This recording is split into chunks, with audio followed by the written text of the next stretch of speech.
I'm Sawyer, and you're listening to Our House, A to Z. Okay, we are back. Good to have everybody back with us. Welcome back. Hey. Our House. Our House, A to Z. Yep. I'm thinking of writing a new jingle. You are? Yeah. Instead of Our House. That one?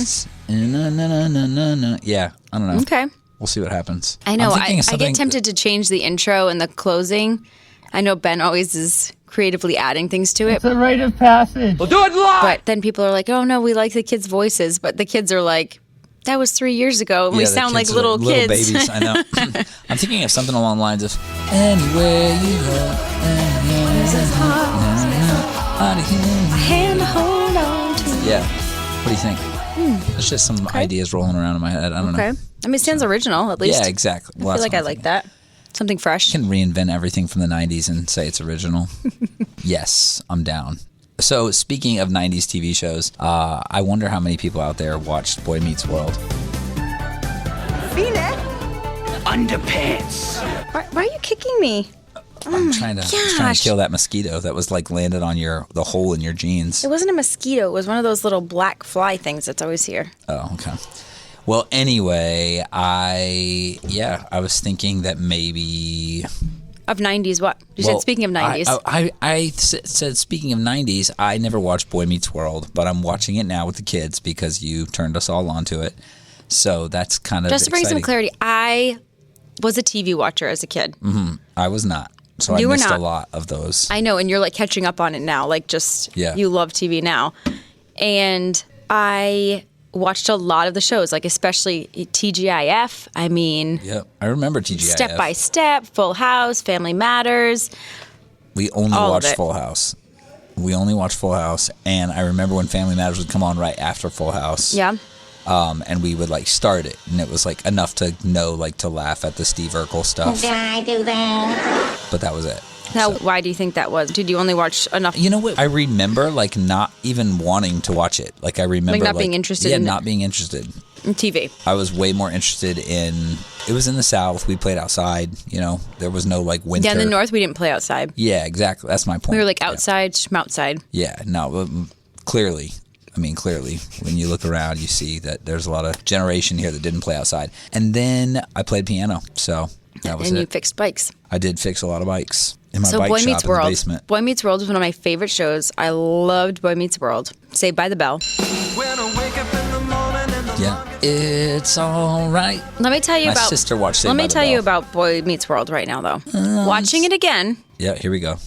Now, first of all, I told Zach, when I'm watching it, it is so nostalgic. I feel like I just watched the episodes yesterday. Like, while I'm watching, I'm like, this is so familiar. Because we're it's talking bizarre. 20-something years.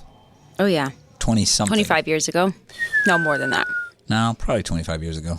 I was probably like 13? 11. Oh, okay. Yeah, I was probably like 11 watching, 11, 12. Anyway, there's a lot of kissing in it. Mm-hmm. I mean, like a lot. It is a lot about girls, like boys and girls. Yeah. I'm like, oh, wow. Like every episode. Like every single episode. And it's not just like a peck. It's like the hands around the back, like, oh, my word. I mean, it's like... making out. Wowza, a lot of making out. It's making out. This is what I would say to my fellow parents. If you have not started Boy Meets World with your kids, I would not recommend it. I'm kind of like, oh, maybe this was a bad idea. Maybe I'm more sensitive now. I don't know what it is. I mean, like the boys, like 12 and 13, the girls, I'm kind of like, ooh, I don't know. I think they're missing a lot of like what's going on. And they're kind of like in and out. They're not, whatever, as engaged. But the boys know what's going on. It definitely is a lot of teaching moments. Like what? Like I've said over and over, like, oh no, that's not what we do for relationships. Like, oh no, there's no kissing. Like none of you all will be kissing at this age and all of that. And they're like, we know, Mom. I'm like, okay, just clarifying.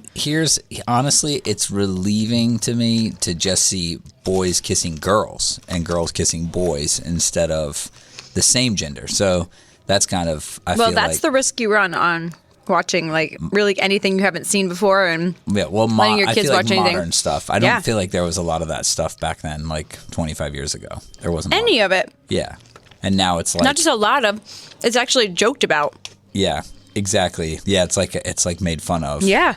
But in Boy Meets World, it's made fun of. Mm-hmm. But what's crazy is anything else? Gilmore Girls. Like I was just watching the Gilmore Girls, like the early seasons. Yeah. And there's like jokes about it. Interesting. but now it's like you can't watch a TV show, especially like a teen show like Boy Meets World, like where it's like centered around the lives of like minors. P.S. I would not consider Boy Meets World a teen show. I had never considered it a teen show. I'd say like Dawson's Creek or like Felicity. Like those were teen shows to me. Yeah, but those were college age kids in the shows. I know, but Boy Meets World, they start out in 6th grade. Felicity starts in college. Yep. Young adult. Dawson's Creek, I think they might have been in high school, but then most of the shows. But they start in Boy Meets World starts in middle school. Yeah. And goes through the high school years. So I would call it a teen show. It centers around teenagers instead of young adults. Okay. But the point is that it's now you can't watch any of that without there being all that stuff in it. Let's not go down that road right now. This is supposed to be a happy episode. It is happy. I'm happy. Let's not if you Boy start Meets doing World that. Makes me happy. Super funny. Anyway, what do we have coming up that you're excited to talk about? We Save have the date. a lot. This might be the very first announcement on here. Our vacation to Maine. Yep.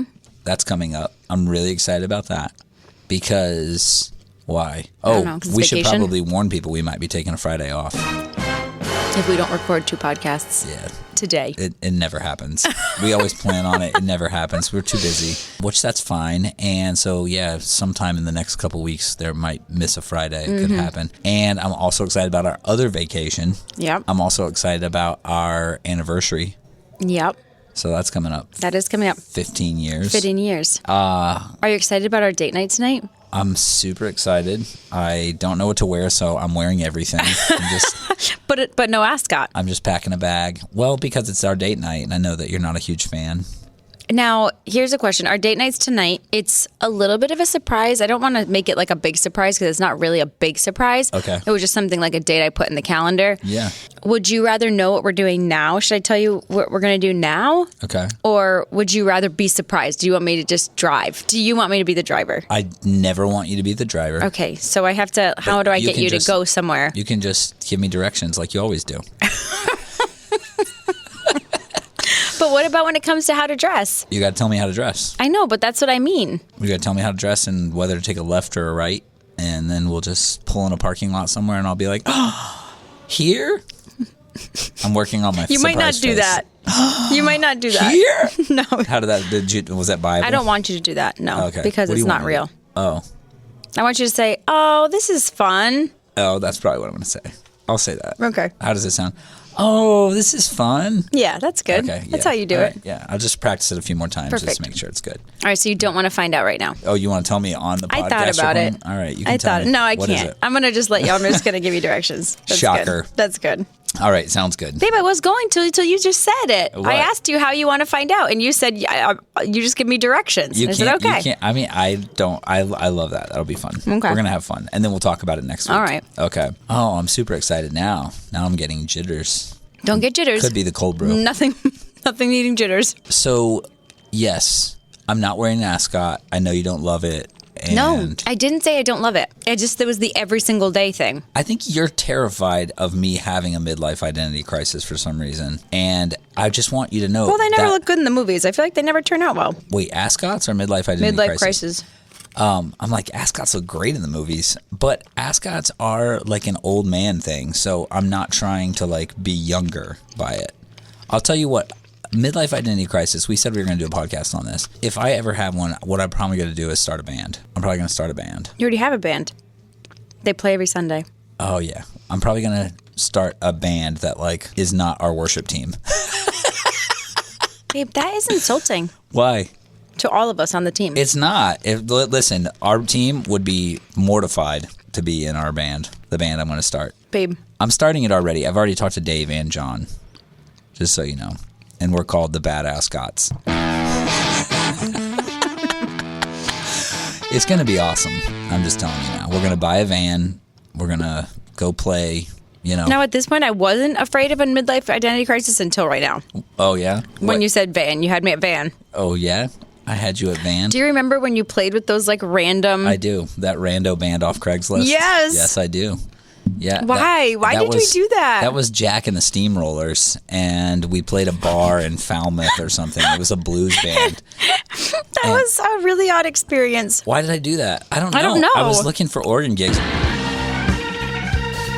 It was a little extra side money and probably wasn't worth like driving all the way out to the Cape and being pregnant and like sitting in that bar and bringing for a like B3. hours. Yeah, which child were you pregnant with? I don't remember. I wonder if there was any secondhand smoke issues. Oh my gosh. And bringing a B3 out there. Yeah, that was a lot. But it was fun. It was fun, but they asked me to come back and I didn't do it again. Mm-hmm. They were playing at the like mechanics thing in Worcester for some sort of blues festival. And I was like, yeah, this guy takes this thing way too seriously. And then I realized that's me now. I'm going to be Zac and the Steamrollers. Aww. No, I do like the Badass Cots. I think it's going to be good. We're going to do covers. Okay. I think we're going to do covers and maybe some original love songs. I don't know if it's going to be like a wedding band. I don't feel like you're going to find a band as good as the church band. Like, I don't think you're going to have enough like good people. That's the hard thing. I feel like all the good people are already part of the team. I think you're missing the point here. It's not about having a good band. It's about having a band. It's like, you know, I've never really been a man cave guy, but I've been a garage band guy, you know, in my like former years. I'd love to see what you're going to do with all the stuff in the garage when you want your garage band. Well, it'll be more like a driveway band. No, it will not. I'm going to see if Mark and Sebastian want to like learn bass, and it'll be fun. All right. It'll be great. What I was trying to get you to say is this is our very first time announcing to everybody, the first place you can hear it. Uh-oh. November 4th, we have 2023. A marriage conference here at HPC. Whoop, whoop, whoop, whoop. Called Extremely Married. Extremely Married. Yes. So mark your calendars, married couples, engaged couples. It's going to be awesome. Put it down now. Pull November 4th. Your car over. This is your save the date. Get out your calendar app. There'll probably be another social media save the date soon. It's going to be really good. I'm excited. I'm really excited too. And you know, we haven't, as a church, we haven't done like big formal marriage ministry in a while. We were doing it, and then we had Family Foundations. Mm-hmm. If there's anybody out there listening that was with us in our first like 2.5 years, we had this ministry called Family Foundations, and it was a really cool thing. Heather and Steve sort of spearheaded it, and it was just awesome. But you know what's happened is, with the exception of like marriage small groups here and there, we haven't done large scale marriage stuff. And I think it's because we've been just like trying to keep up. We haven't really maintained. We've been like building the airplane as it's in the air. And so we've engineered and invented greenhouses, and our children's ministry that is like, you know, enormous now, and all the different things happening, the building stuff that's been going on, all of our other events, church-wide inner healing. events. I feel like it's a lot of like inner healing focus. And yeah, there's been a lot of really great stuff, incredible stuff. But now, you know, we've kind of rounded this corner. Hopefully we're going to be in the big room for that event. Be praying that works out. But either way, it's like, I think collectively our hearts have kind of shifted back to, okay, let's go back home. Let's go back to our marriages and our families. We've been talking about raising kids, and so God has us coming full circle back to Family Foundations. So more details to come, but November 4th, mark your calendars, save the date. It's exciting. For that Saturday. Be there.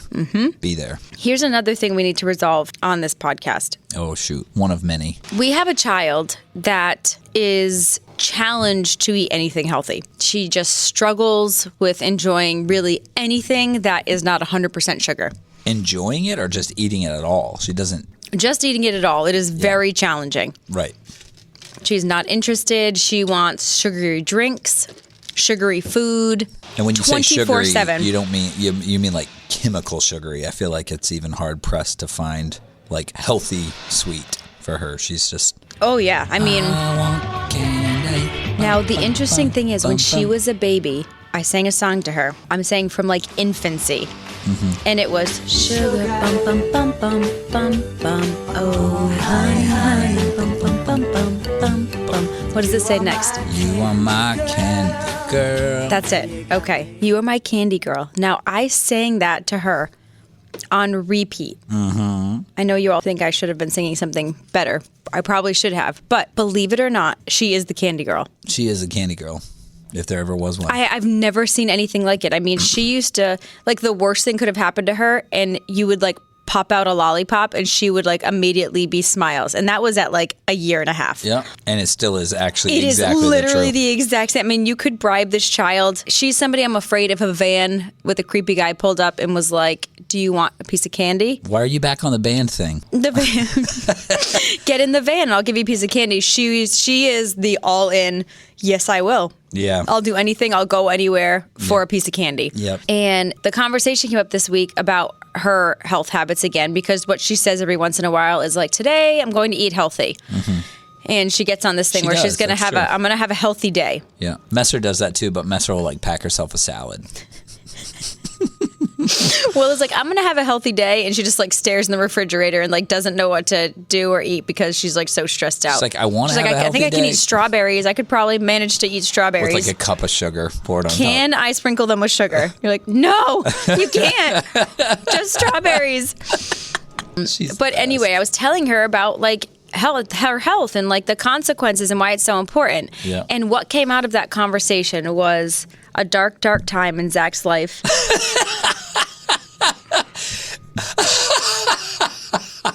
Babe, tell them what happened to you. You know what? It wasn't a dark time. Tell them what happened. It was a dark thing in a bright moment. All right, I'm telling you. So tell the listeners what happened. I feel like I was a pretty healthy kid. Like I was not a candy kid. My mom never like kept candy from us. No, just to clarify, you could be unhealthy and never eat candy. I know that, but I'm just thinking, like, I wasn't like a junk food junkie. I wasn't like a 2-liter of pop on the couch. I wasn't the potato chip So kid. when did the Pepsi thing start for you? When I would go to my dad's house, my dad stocked the Pepsi, and I just equated Pepsi with hanging out with my dad. So it was like it's a nostalgic thing. It's like Camel cigarettes, like smelling the smoke of Camel cigarettes. I could just sit there and smell it because it's so immediately transported back to childhood. Are you trying to tug at my emotions on saying that Babe. Pepsi makes you feel nostalgic? Okay. So Let me just tell you, we've been married 15 years. There's no tugging on your emotions, okay? Don't worry about that. So, no, here's what happened. I was a pretty healthy person. I joined a band. When you were how old? I joined a band when I was 14, and we were never famous, but we went on. I want to be famous. But we wanted to be famous, like every band, and we went on tour when I was 16. And on tour, we were on a bus and ate very unhealthy for like Did you sleep on this bus? Yes, I Not did. like nap on the bus, like overnight? Everybody slept on that bus overnight? Yeah, it was pretty terrible. It wasn't like a sleeper bus. It was like a school bus. It was like a more like a Greyhound bus. So it wasn't a school bus with like the bench seats. It was like. Did it have plush seats, like the velvety plush seats, no, like a Greyhound? No, but it wasn't. Did it have vinyl bus. plastic seats? It was like a. It didn't have vinyl plastic seats either. I think it had fabric seats. But I slept in the luggage rack. So there was like these long runner racks above the seats, like how there would be in like a Ripta bus.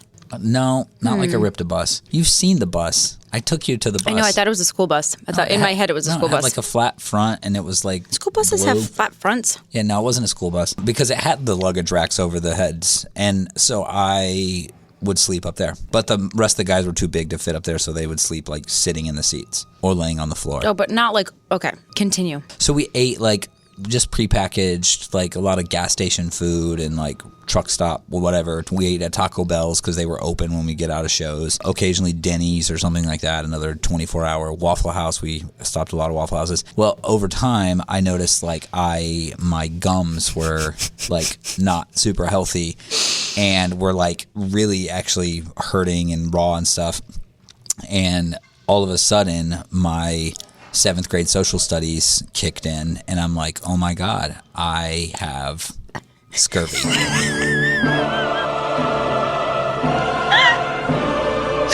I'm trying to figure out at what part of our wedding vows you committed to me that you were going to laugh whenever I was diagnosed with a serious because one of this is one of my favorite stories. Health risk. Because you've brought up the time you had scurvy many times. And scurvy, now when you say you were diagnosed, again, let's just clarify, when you were diagnosed, you diagnosed yourself with scurvy. I was self-diagnosed, but how is that any different from you like scouring the internet every time? I don't scour the internet. Yes, you do. You like Google every issue, every bump, every rash, everything. That's self-diagnosing. No, I do not. Yes, you do. No, I do not. I've been there when you do it. I'm right next to Scurvy, you. folks. Zach might be the only person you've ever known, unless you knew a sailor in the 18th century that also had scurvy. Sailors in the 18th Because century had it, but they had it for the same reason, because they lived on ships and they didn't have access to healthy, fresh citrus fruits. Vitamin C, like normal stuff that keeps like all of your tissue and your body functioning properly. My gums were peeling and like bleeding and like pulling away. It was like, Oh my gosh, that is disgusting. yeah, it was terrible. I mean, you have to be eating really poorly for that long. I was eating really, and I mean, because even looking it up online, it's like even people who do not eat very healthily all the time are not usually considered at risk for scurvy. So, I mean, it must be... Wait, see, you're doing it right now. You're looking it up. I mean, I had to Google scurvy. Why? Because you're the only person in my 38 years that I've ever heard has had scurvy. No, because most people aren't talking to their wives about it. It's humiliating. All right, here are the symptoms of scurvy. And now I want you to let me know which of these 8 symptoms that you have.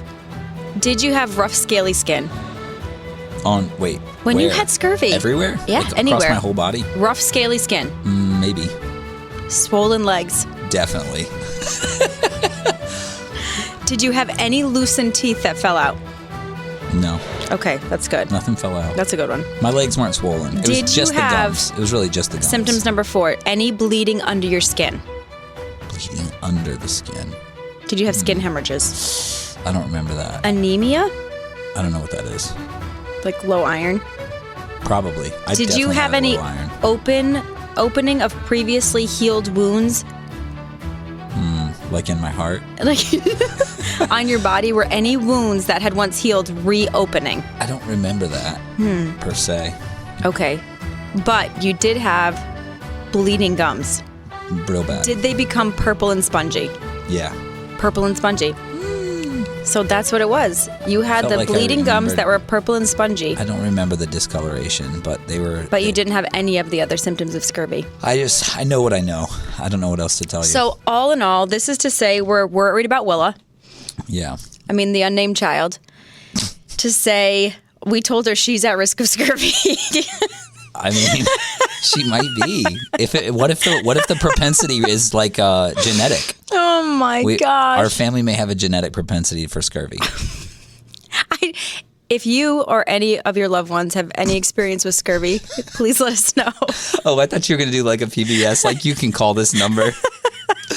Our attorneys are on standby. Oh my gosh. Oh, geez. That is just a funny story. I mean, it's terrible that you had to deal with that. I mean, you and the sailors. It was also. It's like a pirate's disease. It's a pirate's disease, but I was living in a bus with a band, and like it was not like a super. You're not like really.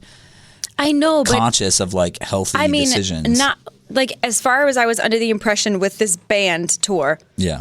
I was under the impression you were coming home one day a week regularly. Like we'd come home. So even on that day of the week, you were not eating anything that had any vitamins in it at all. You know, come to think of it, the touring company catered dinner before the show every night, and it was always like a really nice spread. It was like a really healthy, like all.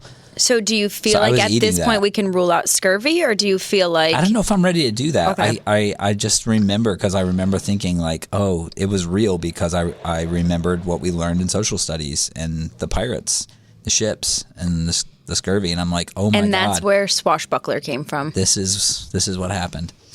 Anyway, I appreciate your prayers out there. Anybody who understands a discompassionate wife. That's why it's important that you got married. I can make sure you get all the vitamin C you need. See, and now when we form the Bad Ascots, this band will... There will be no scurvy in this we're band. going to eat really healthy. Right. We're all middle-aged guys now that are probably too healthy. Probably packing on a little, healthy in the spare tire region. But you know what? Band life is hard. Anybody, is hard. You know, it's a long way to the top if you want to rock and roll. That's all I can say.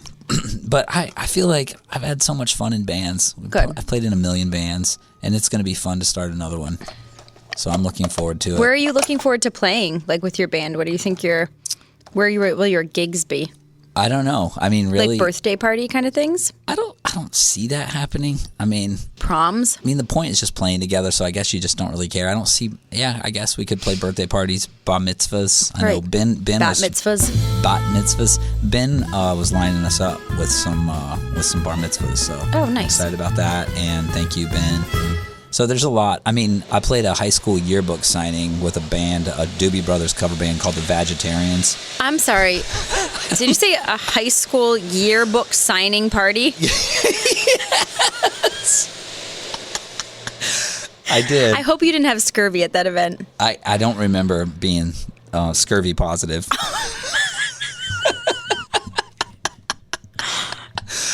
Oh, jeez. Wow. Yeah. That would have been hard. It must have been hard on the love life, I imagine, with the spongy purple gums and the bleeding under the There skin. was much of a The swollen legs. You know what? It's the rock and roll life. So Oh my just remember playing gosh. China Grove out on like a high school football field while everybody they got their yearbooks and they were walking around signing them. It wasn't my high school. It was another high school. But And people walk around and sign yearbooks. yeah. You think you guys didn't do yearbook signings? Yeah, like just throughout the day, you had your friends sign your yearbook. Oh, it was like the end of the school year and like it's like a free day or whatever, you know. Things are way different in the South. I guess so.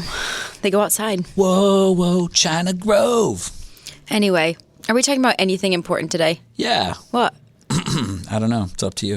All right, since we are probably not going to record one next week, why don't we talk about our anniversary? Our anniversary. These are all, we've talked a lot about our history on this podcast already. We've talked a lot about my history and you just the TV shows you watched. But let's get into That's my whole history. Let's get into the let's get into the real meat of what it's been like to be married to you for the last 15 years. The real meat of what it's been like? It's been awesome for you. Yeah, it's been awesome. It's been literally the best thing that's ever happened to me. Oh my and gosh. I know you never take anything I say seriously, but because I laugh through a lot of things. But honestly, babe, you're the best thing that's ever happened to me. You're the best thing that's ever happened to me too, babe. I'm not sure about that, but I mean it. And as we were reminded on the drive in this morning, I'm still the same kind of like pain in the butt that I've been for the last 15 years. And you still love me. I still love you. So you still put up with me. I'm like, I don't know. Everybody that feels like they're going to marry somebody and they're going to change, I don't feel like either one of us has changed. Interesting. And I'm glad. I feel so much older. Like sometimes I think back, I was looking at pictures just this morning and I'm like, wow, man, having like 4 kids and the church and different houses, like all the stuff, all the transition and losses and things that you go through, all like the ups and downs, like over Losses? You mean like people dying? Yeah. Even losses of relationships or jobs or like all of that kind of stuff. Church family. You talking about your job at Friendly's? Or? Yeah, I am. And your job at the Gap. Yeah. I may have walked away from that. It's just crazy. I want to say I feel like the same person, but part of me feels like a totally different person. Like I look back sometimes on like my younger self and you're like, oh, you seem so much more like, I don't know if innocent's the word, but like young. Naive. Yes. I feel like young naive, and naive. And you're like, we were both 23 when we got married. And I'm looking at our dating pictures. We were like 21, 22. And you're like, wow, man, life seemed so much easier. Like so much easier. I don't know. But don't people always say that like, I think marriage is way better. Like you now think- I think marriage is way better than it was in the beginning. And we Yeah. never had a bad marriage. It was always great. It was always great. awesome. It was always fun. Thank you, Jesus. But I feel like you grow so much in it. Like you grow so much in it with one another. And yeah, I think parenthood is like probably parenthood probably changes us more than anything. yeah. Which not in necessarily a way that affects our marriage, except making it better. But I feel like parenthood has changed. And honestly, here's what's crazy: you became a mom before you like ever gave birth to Finn. Why, you think I started acting different, or just because I just think bigger? You were. Everybody's getting fat, but Mama Cass. No, I think that your mind started to change. Like you started to think like a mom probably before you even knew you were pregnant. Like it's like a biological thing. I feel like, to be honest with you, I feel like our boys hitting middle school is what finally like turned me into a dad. Oh, interesting. Yeah. So Yes, like a decade behind you. Decade plus. But I'm not saying like. What are the qualifiers for that? Like, why do you? I just am like, I find myself. Like, what do you feel like changed in you? I find myself thinking differently, and like. Okay. Like my conscientiousness of them, are like my awareness and stuff. Is it because you remember yourself in middle school and like you don't really remember like too much of yourself before then, like elementary school age? So maybe you feel like you can speak to it more. Yeah, like before it was like when they were little, you're just like a person with this like who's been given this incredible gift of children for like a dad of young kids, but a lot of the like. Not just responsibility. I know you have responsibility. You're like taking care of them and keeping them alive and things like that, which a lot of that fell on you. But then now I feel like what they know, like what they need to know, how they see the world and like what they think about. I feel like now I'm like, oh, this is where things have to change. Like I have to be more aware of like what they're walking out of the house with every day, right? In terms of worldview, in terms of like I can see that what's important to them and why and how they're treating people and how they're thinking about their friends and girls and all that stuff. It's just. And not just doing it. I think that's the hardest thing for me with like the kids as they've gotten older. You know, when they're really young, and this is changing a little bit from an anniversary, but anyway, I feel like when they're young, like when you're teaching obedience, you're teaching obedience because it's like honoring of the parent. Yeah. And then when they get a little bit older, like where the kids are now, the honor of the parent is still like a huge part of that. But they need to like have the heart posture that understands the why of what they're doing. Yeah. Not just doing things. It's like we can get them to just do things. Our kids are super like respectful and they'll listen to like stuff that we ask them to do. But I don't want them to just be doing things like lemmings. I want them to like know why certain things we're doing and decisions we're making at this age now that the boys are in middle school. I feel like more pressure for that. And that's a harder thing because some of it doesn't just come as natural as we want it to. I think we want these like great heart postures all the time from our kids and making the right choice for the right reason. And trying to teach that's really hard. It is. And wanting it for the right reason, you can want it for the right reason, but at the end of the day, sometimes it's about obtaining it for any reason because then they look back and learn. Sometimes your kids don't get it the way you get it and then they get it later. Yeah. But I feel like it's changed me as a husband a little bit. I feel like I feel like a lot older. Yeah. Like I feel like I felt older earlier. 13 years ago, 14 years ago. Honestly. And now in the last like 2 years, I feel like it's been like 10 for me. Which is, I don't know, maybe that's why I'm ready for the garage band. Now, what do you think the best thing about marriage is? Like, what do you think the best part? We don't have time for that. Oh my gosh. I know there's not like really one thing. I'm trying to like think of. I feel like you like constantly challenging me to be better is the best thing. It's like the best thing that you can do for yourself is, and I don't mean that in like a selfish way. I don't mean that in like a narcissistic way. I mean like it's because it's really highlighting of your weaknesses. And so, you know, there've been like seasons of my life when and probably because of my own past brokenness or woundedness, that like the things that need to be better would evoke shame or like guilt in me. And I feel like a little bit more now, like, you have taught me how to take a lot of things in stride and just say, okay, like, fix this. Like, what do I do to fix this? Like, how do I move forward past this? How do I think about this a different way? How do I whatever? And so you've definitely made me better. And so you feel like I could be like a life coach maybe?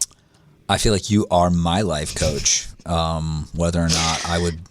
I mean, I don't have a certificate or anything, but I feel like what you just described is... I can print one up for you right now if you want one.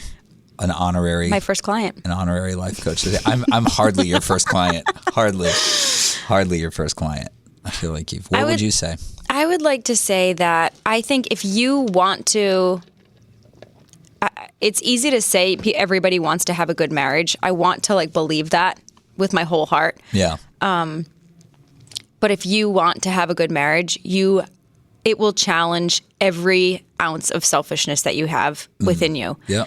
I think like when you talk about like Christianity and your relationship with the Lord, it's like dying to self daily. Yeah. I think that is marriage. Like that is the culmination of marriage, is dying to self daily. And in every part, every decision that you make, and I know I've said that on here before, but it makes you, if you're doing it right, it makes you selfless. Yeah. And I think that is the hardest thing. You don't go into marriage at 23 thinking this is going to be all about this other person. And you're like, no, this is going to be fun. And I love him. And we're going to have so much fun. And yes, that's all true. And it's good. Mm-hmm. But you're like, wow, what is it? Like, you're not going in thinking, what is this going to take like from me? What is this going to take out of me? How is this going to like refine in like a really hard way too? And how am I going to... But how would you say that it has refined you? Because I feel like you were never selfish, and you still aren't. I was very selfish. You weren't selfish. I was selfish, but I feel like I was. This is the kind of the irony. I was really selfish, but also humble, and you have always been selfless, but have had a lot of pride. Mm-hmm. And I feel like that's kind of like both of those things are ironic. So ironic. How is that possible? I don't know. But we're opposite on both ends. We're opposite on both ends. So interesting. I know. It is interesting. But I feel like those have been places where we've both challenged each other a lot. And with good results, I'd like to say, after it's only taken 15 years. Yeah. But. Well, because I feel like I can sometimes like doing things selflessly can feel like programmed. It can feel like an automatic response because it's like what you know is the right thing. And I always like know, quote unquote, what the right thing is in my head to do. And that's what you take pride in. And that's what I take. No, I don't want to say I take pride in that. I think that comes naturally. Like that's the easy thing, to be like sacrificial in a way. I think more in my mind, like I think my thought processes have changed more, where I had to go from a lot of everything that you did or said or were going to do, like taking things so personally, because the selfish part was always about how do you not see that that's affecting me, or just like saying to myself, just being frustrated with how things affect me, and seeing myself as like what's the way to say it? Almost like the victim of everything. I think I had to like grow a lot in that. And like saying, oh, okay, like somebody made a decision and it like wasn't and against me. Right. It wasn't like to spite me. Yeah. Because it didn't have anything to do with me. Yeah, but I wouldn't call even thinking that way, I wouldn't call it selfish or like self-centered. But I feel like... It is, though. I guess so. I get it. I get what you're saying. I mean, I think the pride thing is a big thing, too. I do think it's a big thing. But it's a whole other podcast. And we're definitely out of time. Well, either way, I love it. I love marriage. I'm really looking forward to this marriage conference. And I feel like maybe too often we look at things like that and we say, oh, our marriage is fine. We don't need to go to something like that. Or, we sort of like allocate marriage ministry to people whose marriages are like, in bad shape or something, on the brink or whatever. And that's really not it at all. I think that might be one of the big errors of that. I mean, if you looked at it like that and we talk about like our marriage representing like the bride of Christ and Christ, you're kind of like, oh, so is that relationship really only important when it's in crisis? Like, is that the only time that we need to like... So many Christians do feel that way. I know. It's like they only go to that relationship when they're in crisis. But yeah, no, instead, let's just do it. Let's just do it because it's fun. It's fun to be in love and to like... And we're talking about doing a session of Our House A to Z Uncensored, but we'll see. Oh, dang it. We'll see. I feel like everything there is to be said about marriage has been said on here at some point from us. That's true. Yeah. But that's true. Uncensored, though. What does that even look like? I don't know. We got to go. All right. Happy anniversary, babe. Love you. Love you, too. This is Messer. And I'm Willa. This is Our House from A to Z. Thanks for coming over. Mother. It's a rite of passage. Mother, I crave violence. Down.